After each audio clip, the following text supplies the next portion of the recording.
Thiruvananthapuram west assembly മണ്ഡലം മുഹമ്മദ് കണ്ണ് ഏറെക്കാലം അവിടെ ലീഗ് MLA ആയിരുന്നു. പിന്നെ മണ്ഡലം ഈ പറഞ്ഞ പോലെ മാറിയപ്പോൾ ലീഗിന് കോൺഗ്രസ് കൊടുത്തത് കഴക്കൂട്ടമാണ്. ഒപ്പം ഒരു കോൺഗ്രസ് റിബലിനെ കൂടി ആ തെരഞ്ഞെടുപ്പിൽ സമ്മാനിച്ചു. ലീഗ് സ്ഥാനാർത്ഥി തോറ്റു.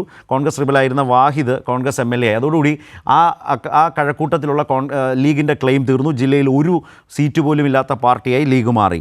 നേരെ നമുക്ക് കൊല്ലത്തേക്ക് പോകാം. PKK ബാവ മത്സരിച്ച് ജയിച്ച ലീഗ് നേതാവ് മത്സരിച്ച് മന്ത്രിയായി വന്നത് കൊല്ലത്തെ ഇരവിപുരത്ത് നിന്നാണ്.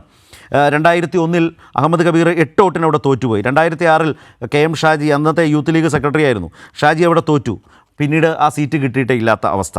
കൊല്ലത്ത് പിന്നീട് നിരന്തരം കോൺഗ്രസ് തോൽക്കുന്ന പുനലൂരാണ് കഴിഞ്ഞ തവണ രണ്ടത്താണി തോറ്റത് നമ്മൾ കണ്ടതാണ്.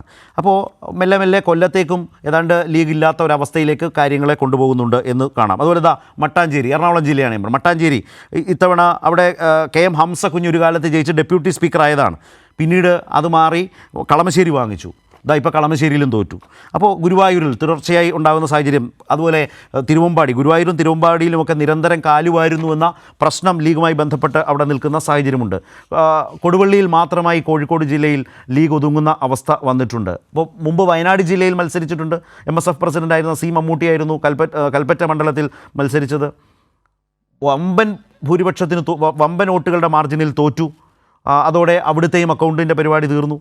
തദ്ദേശ തിരഞ്ഞെടുപ്പിലും ഈ പ്രശ്നമുണ്ട്. തൃശ്ശൂർ, കൊല്ലം കോർപ്പറേഷനുകളിൽ പ്രാതിനിധ്യം പോലും ഇല്ലാത്ത അവസ്ഥ. ഏതാണ്ട് എല്ലാം കൂടി തൃശ്ശൂർ മുതൽ ഇങ്ങോട്ട് 8 ജില്ലകളിൽ ഏതാണ്ട് വെറും 70-ൽ താഴെയാണ് ലീഗിൻ്റെ പ്രാതിനിധ്യം. അങ്ങനെ കോൺഗ്രസ് ലീഗിനെ ഒരു മലപ്പുറം പാർട്ടിയാക്കി മുന്നണി.